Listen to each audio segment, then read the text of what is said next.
Fluminense entra em campo, para quem não viu o jogo, com Fábio, Samuel Xavier, Inácio, Freitas, aí o parente, Thiago Silva foi poupado, aqui negócio de controle de carga, não sei muito bem o que é isso. Então, Fábio, Samuel Xavier, Inácio, Freitas e Fuentes, Martinelli, Nonato e Ganso de volta, Arias, Canóbio, o Canóbio começou o jogo hoje, meu Deus do céu. E o Everaldo. E o Everaldo, gente, já poderia ter aberto o placar com 1 minuto, porque o Arias fez o favor de dar uma bola para ele com mel, açúcar. Eu gosto de chocolate, mas chocolate meio amargo, mais saboroso, 60%, 70%. Bota aquele pouquinho de canela. Vai, Everaldo, se consagra, meu filho. Faz o que é mais fácil. E o camarada conseguiu perder a bola, perdeu o gol, pega mal pra caramba, ela quica e já começa a irritar a torcida com 1 minuto. Com 8 minutos, o Canóbio machucou a face, teve um afundamento de face, um problema importante, aí uma infelicidade, né? Com 8 minutos, ele acabou saindo e entrou o Keno. Eu teria colocado o Keno também, mas vocês veem a falta de coerência do treineiro Renato Gaúcho. O cara que vem entrando sempre é o Serna, né? Inclusive o Serna é o jogador de linha que mais atuou em 2025. Aí a opção dele é um cara que jogou muito menos, é o Keno. Teoricamente para abrir a defesa, 1 para 1. Sim, mas por que não começou com o Keno então? Porque o Canóbio, se o Canóbio não é esse cara do 1 para 1. O Canóbio não é do 1 para 1, de 2 para 2, o Canóbio é 0 por 0. Porque dentro de campo não faz nada. E o Keno entrou e irritou. O Fluminense tinha o controle do jogo, lógico, né, gente? O Fluminense está enfrentando um bom sucesso do Chile. Então é natural que teria o controle. Mas os caras chegaram numa finalização de fora da área que o Fábio foi obrigado a espalmar para o lado. O jogo era ruim. O Fluminense não conseguia, mesmo com volume de jogo, não conseguia ameaçar, tornar o Maracanã o que deveria ser um caldeirão para qualquer time. O Fluminense não tem organização para imprensar os seus adversários, incomodar, fazer aquela pressão que o cara fica maluco. Não existe isso. Então, com 15 minutos, a torcida já não aguentava mais. Com 15 minutos de jogo. Era uma infinidade de erros de passe, tentativas de jogadas que não saíam como planejado. Teve uma finalização do Samuel após um excelente passe do Arias. O goleiro espalma, o goleiro deles. Eu vou usar aqui um termo que o meu amigo Daniel Fernandes, que está aqui com a gente, que participa do nosso grupo de WhatsApp, e aí já fica o convite aqui para você se tornar membro do Plano Legend, para estar comigo e com os amigos lá no nosso grupo de WhatsApp. Ele falou o seguinte: o Fluminense é um time disfuncional, vou usar o termo dele, foi muito feliz. E essa disfuncionalidade faz com que o Fluminense não consiga ser minimamente organizado para criar jogadas. As jogadas eram criadas meio que a fórceps, na base da vontade e do volume que o Fluminense tinha, por ser uma equipe muito superior à União Espanhola. Teve um lance capital ali no primeiro tempo que a torcida ficou maluca, que foi um erro de passe do Freitas. Era uma falta cobrada do lado esquerdo da nossa defesa. O Freitas foi precipitado, ele dá um passe no pé do cara. Assim, a torcida não aguentou mais o Zé Monstro que fala espanhol. Aos 21, o Everaldo quase faz de cabeça. O goleiro espalma. Depois o Ganso, aos 25, acha um passe a la Ganso para o Arias. O Arias é puxado dentro da área e a arbitragem ignorou. Mais uma vez, um pênalti. Minha opinião, foi um pênalti muito claro. O cara puxa o Arias. Aí vocês vão dizer, foi suficiente para impedir ele de seguir ou não? Não sei, acho que não foi suficiente. Eu tenho certeza que se o Arias fosse puxado como foi puxado fora da área, ele daria prosseguimento à jogada. Mas o Arias, como sempre, valoriza. Que não quer dizer que não foi pênalti. Houve o pênalti. Então precisou o VAR acionar, o camarada ver o pênalti e de forma muito correta expulsar o autor da penalidade. E aí a coisa ia ficar mais tranquila, né? Pensei, agora o Arias vai pegar a bola, ou o Ganso. E aí quem pega na bola, gente, é o Everaldo. Que a essa altura, a torcida já não aguentava mais. Quantidade de erro de passe, mau posicionamento, finalizações erradas. Era um trombolho ali no nosso ataque. E o Everaldo Sim, roteiro previsível, né, gente? Bate mal pra caramba, perde o pênalti. O goleiro dá rebote, o Everaldo perde de novo, e a torcida não aguentou. Eu aqui em casa, eu fiquei até calmo, eu já estava esperando ele perder esse pênalti. É uma intuição muito forte minha, eu acho que dos milhões de tricolores que viram o Everaldo bater esse pênalti. E aí um parêntese aqui, eu quero falar sobre isso. A cobrança de pênalti do Everaldo é a prova máxima de descompromisso, da falta de responsabilidade e profissionalismo desse clube. Quiseram dar moral pro Bagre, que a torcida vem perseguindo e que vem numa má fase muito grande, que não consegue acertar o gol, não consegue passar, não consegue chutar, não consegue fazer nada. Vamos lá, vamos dar essa oportunidade pro Everaldo se redimir no jogo classificatório. O Fluminense tinha obrigação de vencer, porque se o Fluminense não vencesse hoje, certamente se classificaria em segundo do grupo. E aí pegaria um terceiro colocado da Libertadores. Teria mais 2 jogos antes das oitavas de final, caso se classificasse. Então, assim,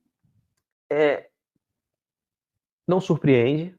É uma decisão que já aconteceu outras vezes. Lembra do Fluminense e Botafogo, que deram a bola para o Calegari bater o pênalti? Então, essa postura que tem sim responsabilidade dos jogadores que estão lá em campo, do Ganso, do Arias, que são os batedores, de permitir que o Everaldo, que vem mal há muito tempo, que a torcida não aguenta mais, que é um jogador fraco. Ah, Leandro, mas no Bahia ele era batedor. É verdade. Mas no Fluminense o cara não consegue chutar gol. É você entender o momento e, principalmente, a hierarquia. O Everaldo chegou esse ano, o jogador que veio para ser reserva do Cano, tá jogando porque o Cano tá fora. O cara que vem mal pra caramba, o Fluminense precisando da vitória, precisando de fazer gol. O jogo não era bom. Tanto que o Arias, no final da partida, admitiu que o Fluminense não foi bem, de novo. E aí você dá bola pro cara só para ele tentar se redimir. Que é isso, gente? Esse clube tá virando um antro de vagabundagem, de amadorismo, de safadeza. Que responsabilidade é essa, cara? E o treinador à beira do campo não vai intervir? Não, peraí. O Everaldo não. Quem vai bater é o Arias. Se os jogadores dentro de campo são frouxos, são descompromissados, são um bando de bunda mole, seu Ganso, seu Arias, que o treineiro lá que ganha 1,5 milhão por mês, peraí, não, você não, Everaldo, Arias, Ganso. E eu falaria a mesma coisa se o Everaldo tivesse batido e feito o gol. E repetiria se o Ganso ou o Arias tivessem perdido. Mas ali você exerce a hierarquia e o profissionalismo. No Fluminense reina o amadorismo, a vagabundagem, o descompromisso. Eu não sei vocês, mas eu tô de saco cheio desse grupo, cara. Muitos desses ainda que ficaram, né? Resquício da Libertadores, essa gratidão eterna. Eu não aguento mais Samuel Xavier. Eu não aguento mais o Martinelli também. Eu sei que é perseguido por parte da torcida, mas assim, o Ganso, porra, um cara com a qualidade dele, com a inteligência, permitiu um descalabro desse, o Arias, que é a nossa reserva técnica. Eu fico de saco cheio com esse tipo de coisa e me dá nojo, cara. Me dá nojo, dá vontade de, assim, largar tudo. Então, eu queria fazer esse parênteses aqui durante a análise, porque eu acho que é importante, cara. E não é porque ele perdeu o pênalti, vocês me conhecem, que eu diria diferente. Falta compromisso nesse clube, falta profissionalismo, falta vergonha na cara. Isso é um antro de safadeza, de vagabundagem, permitir uma falta de hierarquia, porque parece um bando de amiguinhos ali que estão querendo se proteger. Vamos pro inferno, pô. Vocês ganham dinheiro pra caralho. Desculpe o termo, gente, mas só falando assim, que irrita. Vocês ganham muito dinheiro para ficar de coleguismo. Ah, a torcida tá vaiando o Everaldo, tadinho, vamos dar bola aqui para ver se a torcida ameniza. Ah, vai pro inferno, cara. Bando de barbado ali ganhando milhares de reais, pô. Que falta de compromisso é esse, cacete? Sabe? Então é um troço nojento, sabe? E há sim um quê de soberba nisso. Não, vamos deixar aqui, a gente vai fazer o gol a qualquer momento. Fluminense ganhou desse União Espanhola, que é um time, coitado, ele só é melhor do que o São José. O São José é um time semi-amador, esse time é horroroso. Tá na parte baixa do campeonato chileno. Jogou com 10 o jogo todo. E aí dá uma bola para ele. Vai, Everaldo. É uma sacanagem, né? É uma sacanagem com a cara dos 15 mil que foram lá e dos milhões que assistiram na televisão. Mas vamos voltar para a análise aqui. Enfim, perdeu o pênalti. Aí depois de escanteio, o Everaldo cabeceia, quase faz um gol. E no finalzinho, cruzamento perigoso da esquerda para a direita ali, o União Espanhola quase faz o gol. Se o cara fosse um pouquinho mais alto, poderia ter cabeceado. Primeiro tempo horrendo, gente. O Fluminense criou chance na base do volume, do abafa, mas sem nenhuma criatividade, sem nenhuma organização. Mais uma vez, parafraseando o meu amigo Daniel Fernandes, um time disfuncional. Faltam adjetivos para esse primeiro tempo que o Fluminense fez contra o Bom Sucesso do Chile. Aí veio o segundo tempo, o Renato gostou, ele não mexeu. Também vai olhar e vai botar quem? O Serna? Botar o Renato Augusto, o Thiago Santos de volante? Tem muito o que fazer, mas com um minuto o Ares resolveu a parada. Keno cabeceou, fez o gol após mais uma assistência do Ares, naquela jogada característica dele, leva para o fundo, cruza na medida e o atacante faz o gol. Foi a 12ª assistência do Ares no ano. Depois tem uma finalização do Keno, depois uma devolução do Ares. O Fluminense continua tendo posse, mais ou menos 70% de posse de bola. Criou algumas chances, mas continuou fazendo um jogo frio, um jogo ruim, um jogo, assim, eu acho que o termo é descompromisso mesmo. Eu acho que, claro que é muito mais do que isso, mas uma certa empáfia, sabe? Mas não foi, o principal não é isso. O principal não é o descompromisso, a soberba, a empáfia.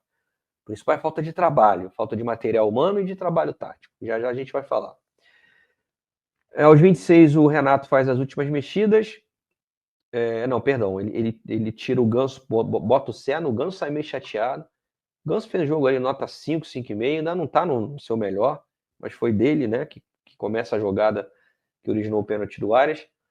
Aí ele tira o Ganso, põe o Serna e o Everaldo continua em campo. O Everaldo, assim, o maior inimigo da bola nessa partida desta quarta-feira. Uma coisa absurda. Depois dessa mexida, o Ares de novo quis presentear. O Ares, assim, foi uma mãe pro Everaldo. Com um minuto, ele ofereceu, vai, Everaldo, faz o gol. Ele conseguiu perder.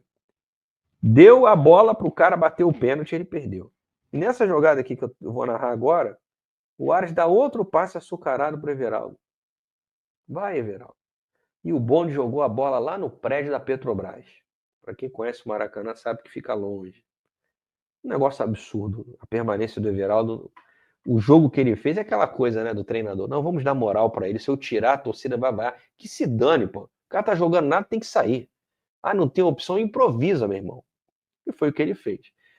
Mas aos 31, o Fluminense faz o segundo gol, um chute colocado do Martinelli, o goleiro dá um rebote, o Samuel Xavier chutou cruzado, a bola bate na trave direita e entra 2-0. O Fluminense, o jogo acaba, depois o Renato faz as 3 mudanças, tira Samuel Xavier, Kenny Everaldo, esse debaixo de vaias, colocou o Hércules como lateral direito, Isaac Lescano, não acontece mais nada.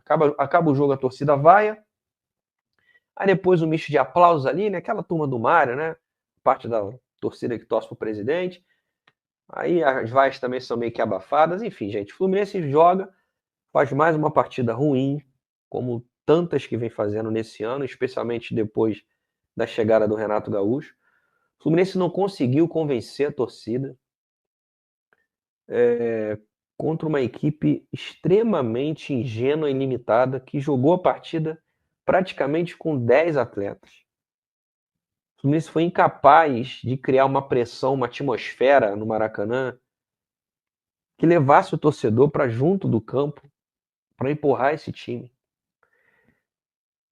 Esse time de 2025, ele tá criando uma aura extremamente negativa, assim. A impressão que passa é que o torcedor vai pro Maracanã, já vai puto, já vai irritado, e a paciência tá no limite, cara. A torcida tá indo ao Maracanã pelo Fluminense, mas olha pro gramado e parece, assim, tem nojo de ver esses jogadores em campo. Tem nojo de ver.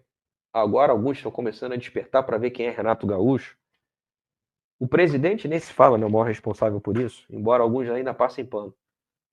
Assim, é um time que não tem nenhuma conexão com a torcida, é um grupo que não tem cobrança, que acha que o título da Libertadores é a muleta eterna, que a torcida tem que ser grata por essa conquista. O presidente pensa igual. Aí vem o treinador, o cara que mete atestado para não ter que viajar. Aí na sexta-feira tá tomando cerveja na Zona Sul.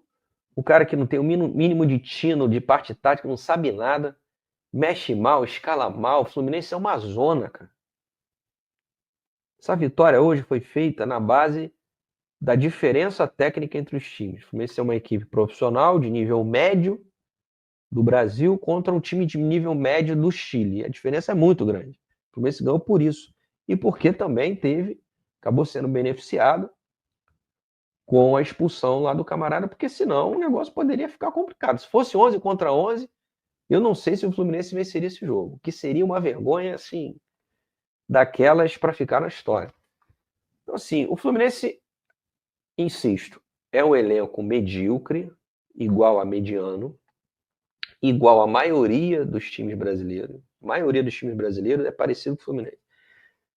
Mas sem comando de cima e um treinador que hoje é abaixo desse time. O Renato Gaúcho, ele é inferior a esse elenco que foi montado. O Mano Menezes, eu vinha dizendo, o Fluminense está à altura do Mano Menezes. Tem um elenco medíocre. E o Mano Menezes é um treinador medíocre. O Renato não é... Não posso... Desculpe, gente. Eu sei que isso pode soar uma certa... Alguns vão entender como falta de respeito. Mas é a minha opinião. O Renato Gaúcho é um não treinador. E eu sempre achei isso. Quem ainda tinha esperança no Renato é quem não lembra do Renato Gaúcho no Fluminense. Ou quem não acompanhou no Grêmio e os outros clubes que ele dirigiu. O Renato é um não treinador. O Renato é o motivador. O Fluminense ganhou hoje na base do vamos lá. Aquele vamos lá com U no final. Contra uma equipe que assim, dá até pena. E daqui a pouco vamos trazer o 10 deles lá, né? Que é o único que joga um pouquinho. Então, gente, como é que pode a gente acabar um jogo que o Fluminense vence e tá insatisfeito? A gente olhar para esse jogo, o Fluminense ganhou, grande parte da torcida vaiando, e eu sei que muitos de vocês achou como aspirar a algo. O Fluminense, a cada jogo que passa, piora. O Fluminense jogou pior hoje do que na partida passada. E ganhou o jogo. Para vocês verem que o resultado não é tudo. Tinha obrigação de conquistar os 3 pontos. E fez a sua obrigação. Mas com muita dificuldade. É um time que não consegue trocar passes. É uma zona. Um lance no primeiro tempo, o Freire estava lá jogando de lateral direito.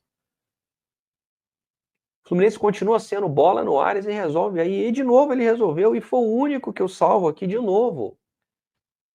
Vocês já imaginaram esse time sem o Ares, gente? Assim, se o Ares se machucar, bate na madeira, eu vou me preocupar com o rebaixamento, cara. Esse time é só o Arias. O Ganso, cara, que é uma esperança. E, gente, vocês sabem, eu adoro o Ganso. Ainda acho que nesse elenco de Martinelli, Lima, Nonato, Hércules, o Ganso tem que jogar.